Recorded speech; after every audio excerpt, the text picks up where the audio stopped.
Hello, everybody, and welcome to another episode of the Capital Gains Tax Solutions podcast, where we believe high net worth individuals and their professional teams struggle to clarify great capital gains tax deferral options. Not having a clear plan is the enemy. Using a proven tax deferral strategy, such as the deferred sales trust, is the best way to exit highly appreciated assets tax deferred so you can create, preserve, and grow your wealth. I'm your co-host, Pierce New York, filling in for Brett Schwartz. We are on expertcresecrets.com. YouTube video on Capital Gains Tax Solutions YouTube channel. We're live there. Hit the like button, subscribe button, notification bell. It helps us out tremendously. Our next guest is awesome. He's got more than 17 years in the franchise business. He's a certified franchise expert. He's done multiple businesses as a serial entrepreneur, and we're going to get a ton of value out of him. So please welcome Eddie Rodriguez. Eddie, how you doing, man? How are you? Good to be here. Yeah, absolutely. So Eddie, just briefly tell us, what is a franchise?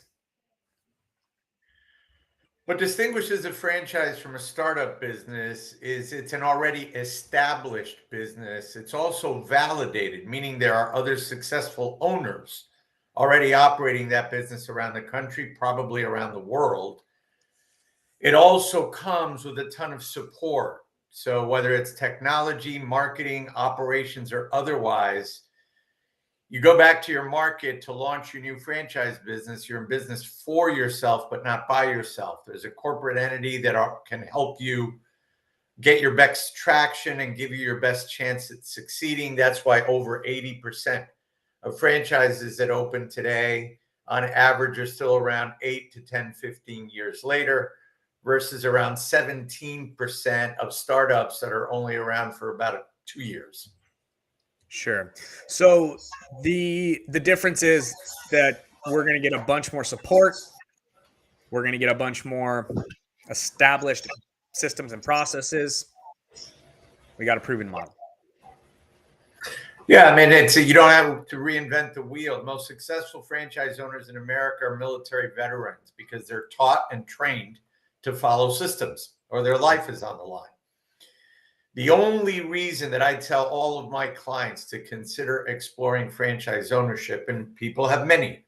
I work with private equity groups that want to mitigate risk and realize that the stock market's a little iffy the last couple of years. So they realize that franchise ownership does mitigate risk precisely because they are already established, validated, there are systems in place. So they have a greater chance of succeeding. If people want to do their own thing and want to reinvent the wheel, don't explore franchise ownership. That's my best advice to anyone that's listening today. So if you're not going to follow the system and you're not good at following a proven path, go be an entrepreneur. Correct. Don't do it. I mean, at the end of the day, the real value in investing in a franchise opportunity is the fact that somebody came up with the idea. Someone has spent years perfecting it. There are people there supporting that model with marketing, operations, technology, all kinds of support to help you succeed. Why would you want to reinvent the wheel? Gotcha. So I have a feeling I know what you're going to say, but what's the number one secret to being a successful franchisor? As a serial entrepreneur who's created and built multiple businesses in my lifetime, the best advice I ever got from a mentor of mine many, many years ago is there's really no secret sauce other than hard work. A lot of people think that investing in a franchise is a slam dunk. You can just show up, turn on the lights, and you're going to make a lot of money. Franchise businesses are like any business.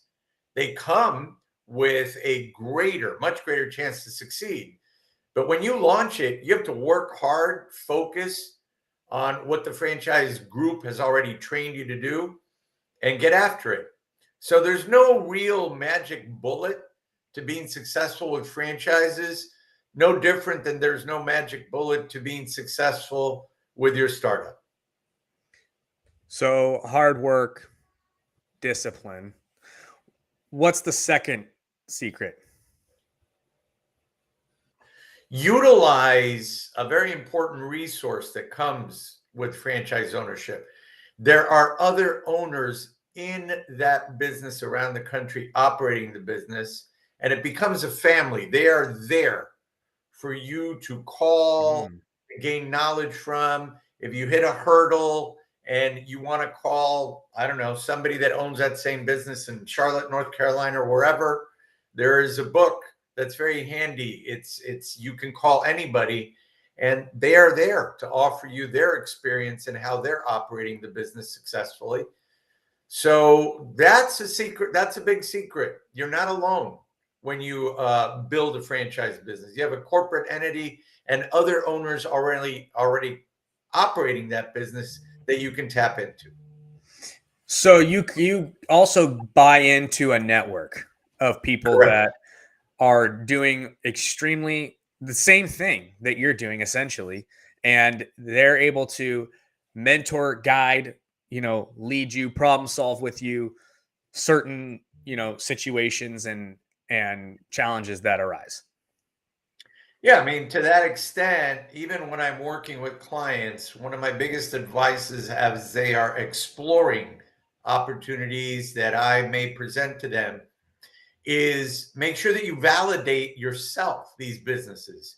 Ask the company to provide you with the names and contact information, and legally they must do that. All franchises are regulated by the Federal Trade Commission, and franchise companies must facilitate for you to be able to talk to other owners within the system. And what I tell my clients is talk to somebody that's been there for years, talk to a top performer, talk to somebody that's kind of performing okay, but not great, and ask them whatever you want before you invest $1 of your hard earned money. What makes a franchisor and a franchisee successful? And what makes them fail? Respect for each other. The franchisee needs to respect that the franchisor knows what they're doing. They've been doing it for a while. They're supporting other owners. So from the franchisee's point of view, don't try to outsmart people that have already done it longer than you have. They've already hit the hurdles that you might encounter in the future and know how to overcome those. Franchisors, a good franchisor is one that truly delivers on the promise to support. It's not just, yeah, we're going to support you, but they are there to actually support you, whether it's site selection, lease negotiation, if it's a brick or not, mortar opportunity, help you find leads, help you with staffing, training, you name it. That's a good franchisor, one that really steps up to support the franchisee to give them their best shot at succeeding. So it sounds like when you're looking at a particular franchise that you may want to step into, you need to really vet the operator as well. Yes, I insist with my clients. I have certain clients that fall madly in love with an opportunity that I present with them. And sometimes they just, I'm ready to go. This is it. I've always dreamed of this. I don't need to call anybody. I find that to be a mistake. At the end of the day, if you are given the ability to talk to other owners already operating that business, why wouldn't you want to tap into that knowledge set that all of these people have so that you clearly understand, listen, this is the way it goes. Pre-opening, while you're open, what you need to do to really operate your business successfully. But the old saying is sometimes you can lead a horse to water, you can't make it drink. And I've had many clients over the years that have not heeded my advice and jump right in and don't do the validation calls. I think it's a mistake. So when you're talking through this process with people,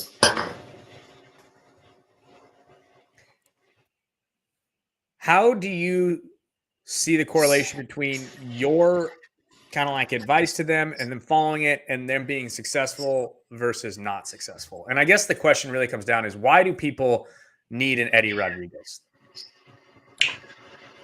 I think you asked me a good question a minute ago about one word, what does it take? And I told you hard work. because I've created and built 4 businesses in my lifetime, successful businesses. I know what it takes. I know what the hurdles are. I know what you need to do and not need to do as you launch and build your business. I also am affiliated with the largest and most respected franchise consulting group in the industry called IFPG, International Franchise Professionals Group. We have a portfolio. We work with a portfolio of over 540 of the best franchise brands in the industry.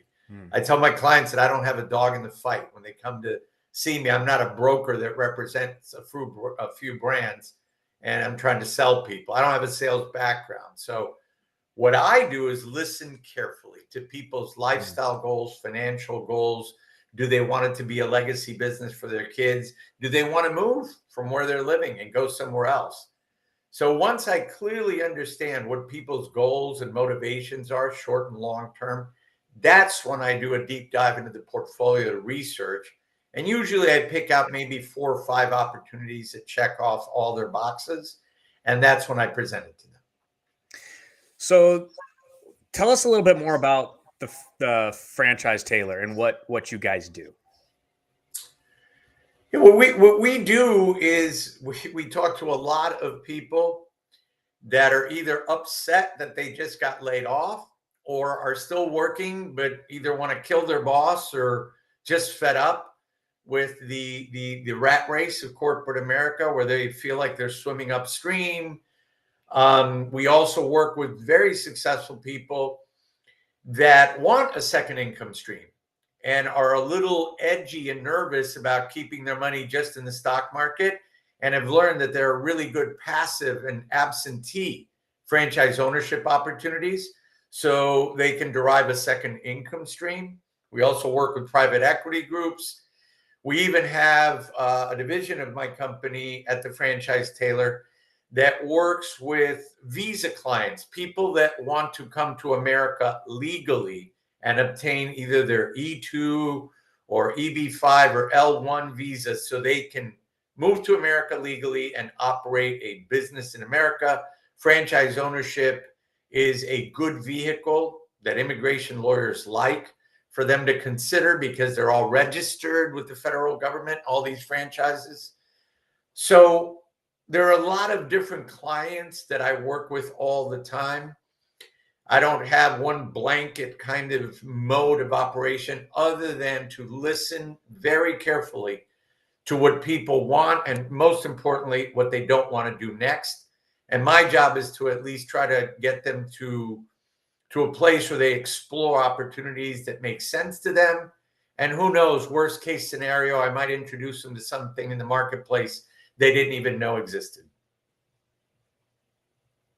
Sure. So when you help people consult through the process, understand their goals, get them to find something they may want to invest in. You mentioned some passive franchises. Can you dive into that a little bit? Yeah, I mean, at the end of the day, if people, I sometimes, smile when I hear people, I can do this on my own. I'll just go on the internet.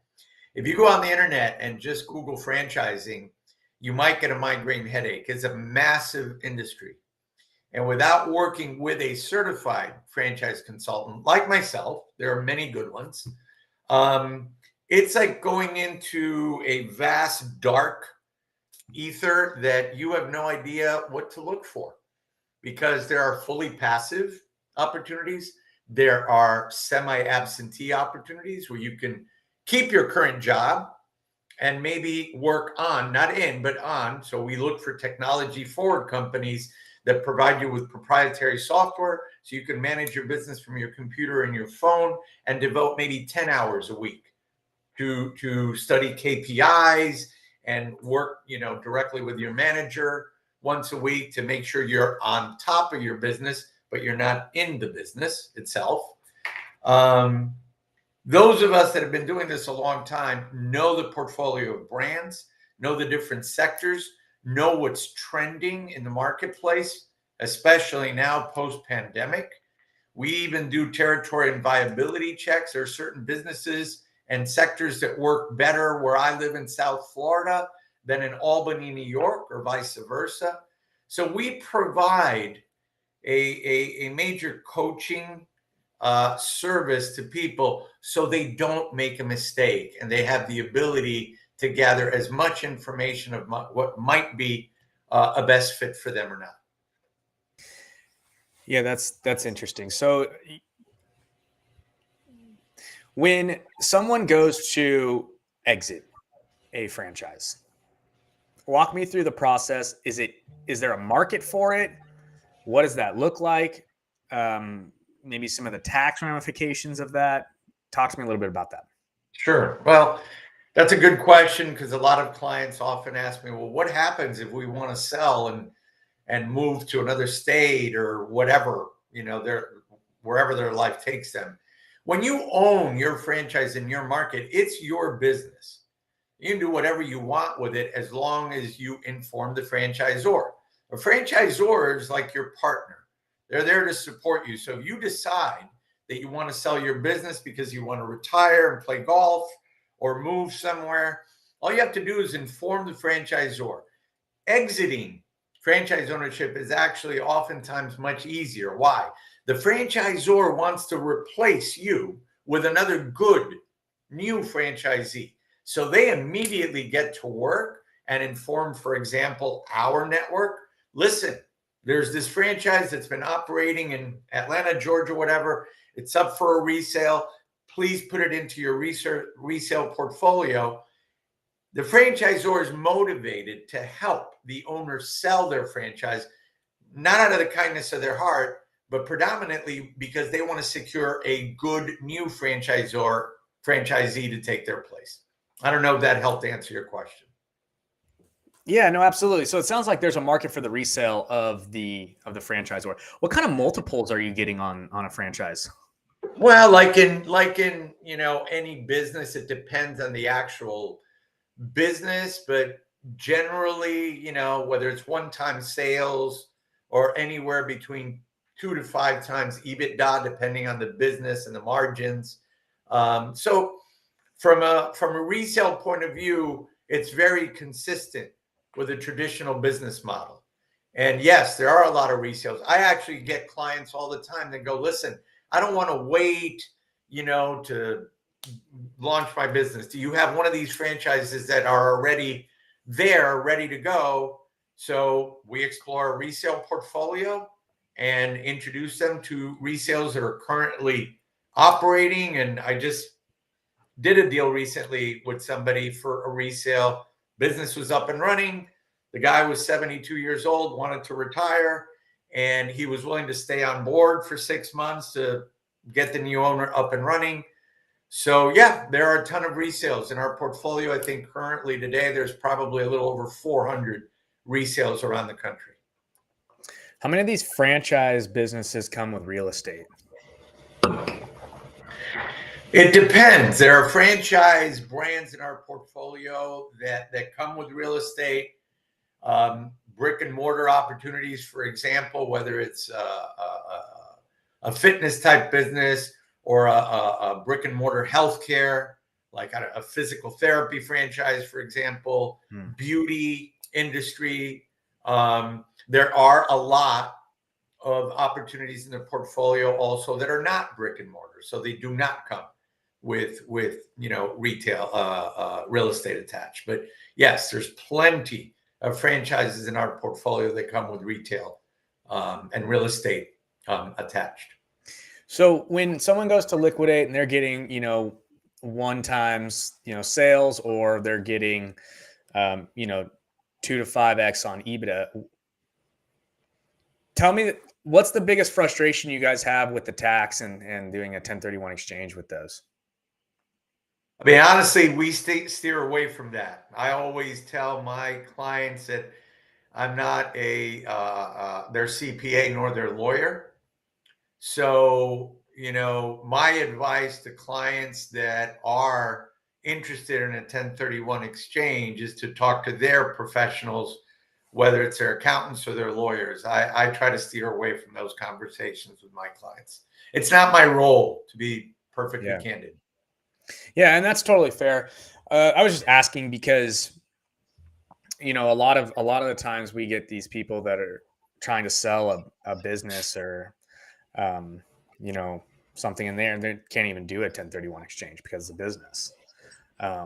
So if it comes with real estate, you got to do gymnastics, and that's kind of why we're big proponents of our, of the deferred sales trust, which allows you to sell any highly appreciated asset, a stock, a business, a franchise, real estate, whatever it is, and defer the tax, and then go ahead and reinvest the funds.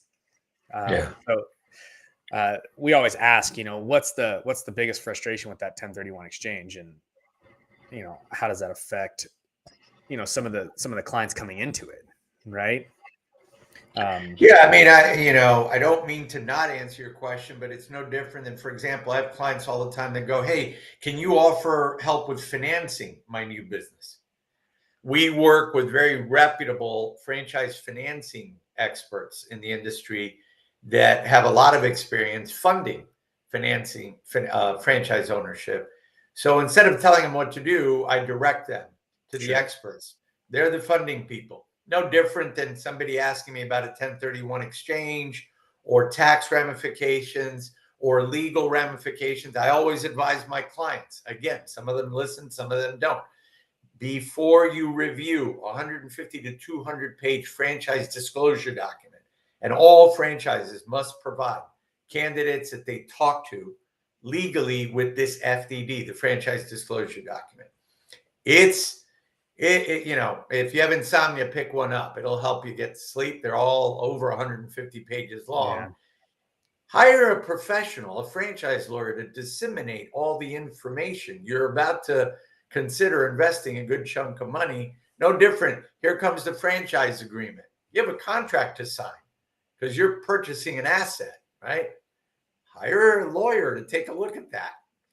So my advice to clients, as you can tell, is whether it's the 1031 exchange or contractual law or tax ramifications or funding, go to the experts. I like to use the adage of, if you have a plumbing problem at home, you don't call a dentist, you call the plumber, and vice versa. So anyways. Yeah, no, absolutely. And I think that's really sage advice, honestly, try to not, do everything yourself. So if you guys are interested at all in, the little plug I just made about the deferred sales trust, you can come to our mastermind every Friday at 10 a.m. Pacific, 1 p.m. Eastern. You can find it on capitalgainstaxsolutions.com. Eddie, where can people find you?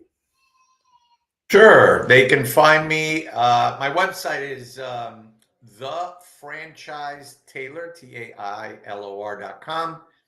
Simple email. Add my name, Eddie, EDDIE, at thefranchisetailor.com. Happy to speak to anybody that wants to explore what I do.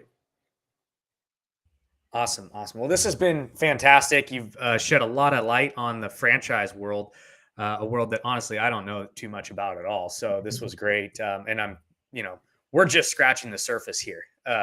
This goes so deep, and there's so many other questions that we have. I just, in the respect of time, we gotta get out of here. But Eddie, thank you so much for coming on. Do you have any parting words?